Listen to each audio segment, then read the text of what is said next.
Falta fervor, queridos. Falta quebrantamento. Falta choro pelo pecado.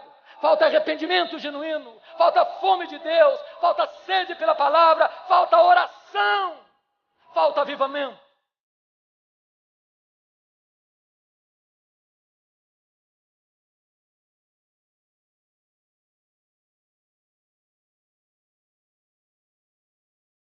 Irmãos queridos, eu quero crer que as igrejas aqui representadas, graças a Deus, são igrejas que zelam pela sã doutrina. Eu quero crer que as igrejas aqui representadas zelam pela ética. Eu quero crer que as igrejas aqui representadas são igrejas prósperas. Eu quero crer que as igrejas aqui representadas vivem em paz. Eu quero dizer que a ortodoxia é uma bênção. Eu quero dizer que o zelo pela ética é uma bênção. Eu quero dizer que a prosperidade que vem de Deus é uma bênção. Eu quero dizer que a paz é uma bênção. Mas mesmo a igreja ortodoxa, ética, que está vivendo prosperamente e em paz, ela pode estar provocando náuseas no Filho de Deus. Então resta-nos uma pergunta. O que é que Jesus viu na igreja de Laodiceia que deu náuseas nele? Falta de fervor espiritual, apatia, mornidão, falta de entusiasmo, falta de vibração, falta de brilho nos olhos, falta de fogo no coração, falta de zelo pelas coisas de Deus. É colocar a vida cristã no piloto automático. É permitir que um mecanicismo árido domine a igreja. E eu tenho rodado este país de norte a sul, de leste a oeste. Tenho pregado em mais de 1000 igrejas das mais diversas denominações do nosso país. E eu não tenho dúvidas, irmãos, de que o problema da igreja evangélica brasileira é falta de fervor espiritual.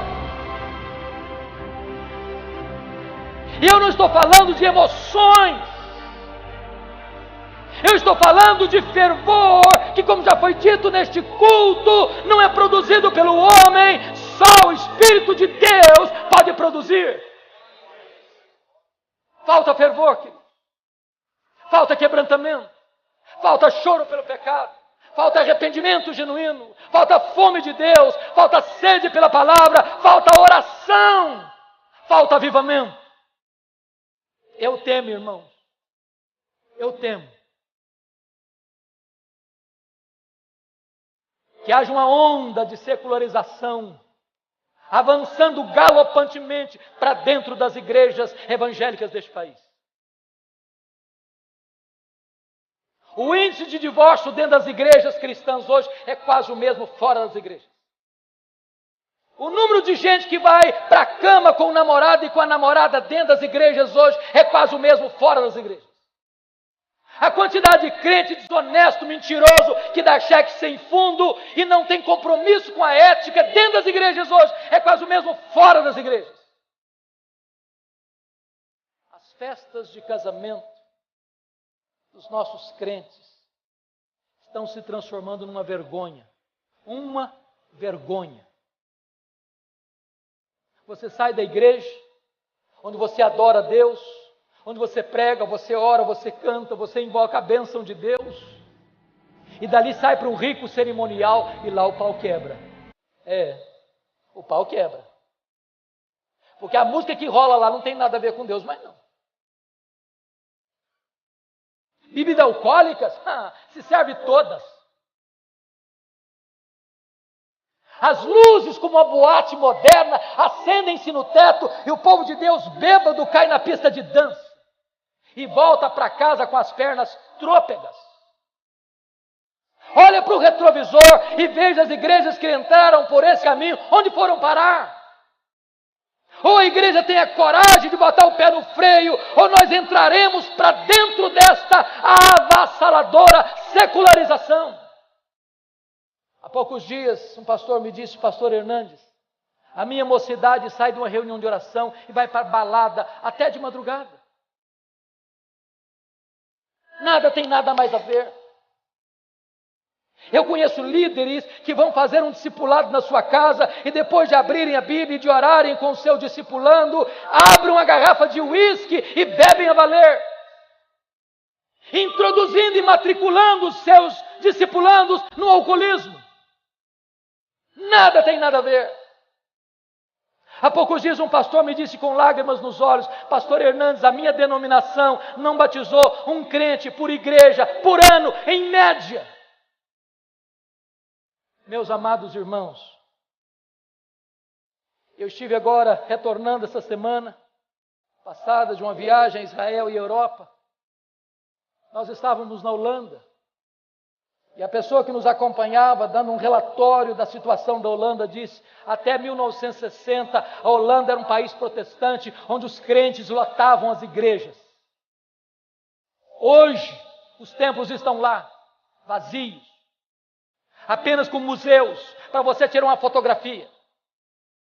Numa única geração, a igreja se perdeu. Numa única geração. Eu estive agora em Edimburgo, na Escócia. Lá tem um templo belíssimo, na praça principal da grande fortaleza.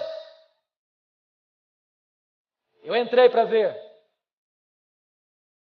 O templo era cristão, evangélico, mas lá dentro tinha um bar.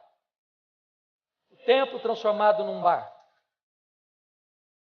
Eu só pude chorar em ver aquela cena. Irmãos queridos, sabe o que significa isso? Nós precisamos de um avivamento espiritual. Se nós não quisermos entrar por esse mesmo caminho, se nós não quisermos colher os frutos amargos de uma secularização, de uma sequidão espiritual, de uma mornidão espiritual, de uma apatia espiritual, onde as pessoas já não têm mais gosto por ir à igreja, onde elas não têm prazer mais na palavra de Deus, onde ir a um culto é um peso, onde frequentar uma reunião de oração é um sacrifício, elas não amam a Deus, elas não querem Deus, elas querem as bênçãos de Deus, e elas substituíram o Deus das bênçãos pelas bênçãos de Deus.